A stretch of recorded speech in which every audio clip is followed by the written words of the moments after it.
The market is calm again, but should we be aggressive? Hi everyone, welcome back to Cheryl Trades Leaps.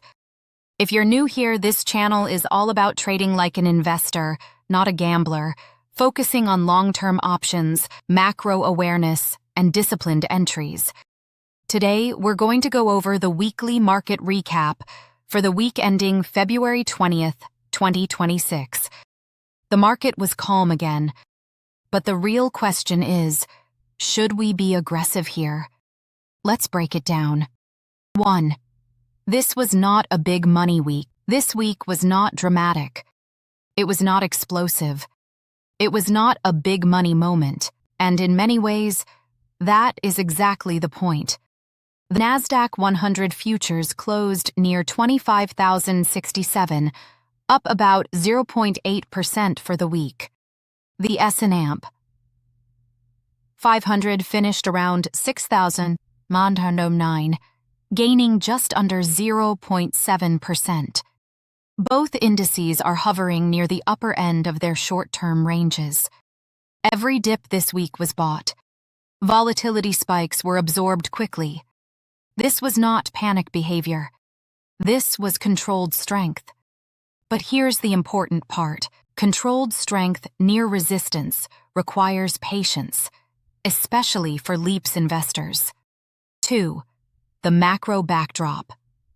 Cooling, not cracking. Earlier growth data showed that economic momentum is moderating, not collapsing, not recessionary, just cooling. And this nuance matters. Slower growth reduces inflation pressure.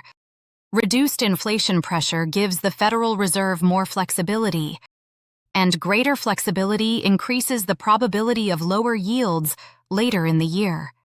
Why does that matter?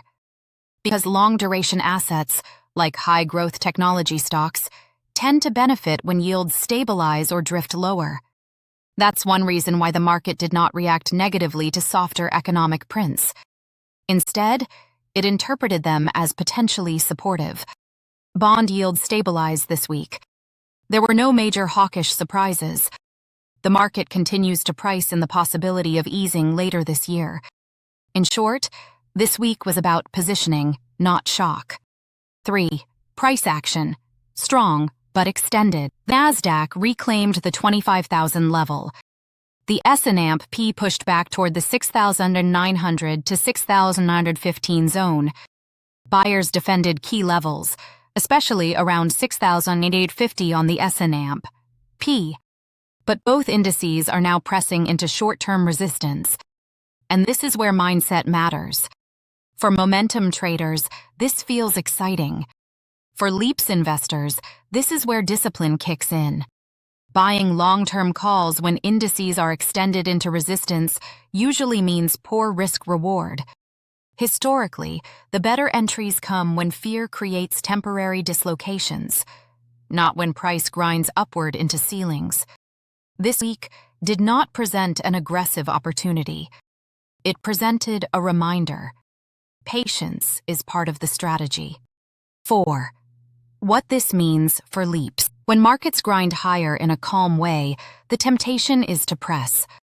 But the real edge in Leaps comes from buying during controlled weakness, not controlled strength. Nothing this week suggests structural damage to the bull thesis. AI infrastructure demand remains strong. Large-cap balance sheets are healthy. Liquidity conditions are stable. Institutional positioning is constructive. But good macro does not automatically equal good entry timing. We are near short-term resistance. That means selective entries, staged entries, or simply waiting. And remember, patience is a position. 5. Stocks on my watch list. Now let's talk about specific names I'm watching. Number 1. NVDA. Still a leadership stock. Strong relative strength. Earnings catalyst approaching. But ideally, I would prefer a pullback into support for better Leaps risk-reward. Number 2. Microsoft. Microsoft continues to offer one of the cleanest technical structures among mega-cap tech. It provides AI exposure without extreme volatility. For long-duration leaps, this is a balanced candidate, especially on controlled pullbacks. Number 3.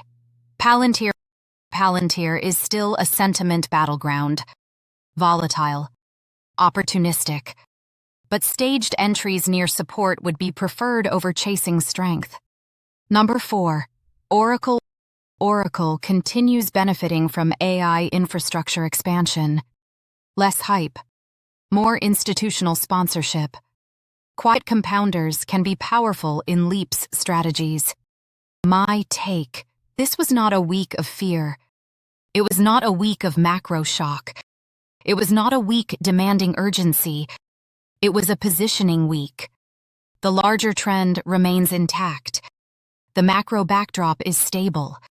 But the market is slightly extended in the short term.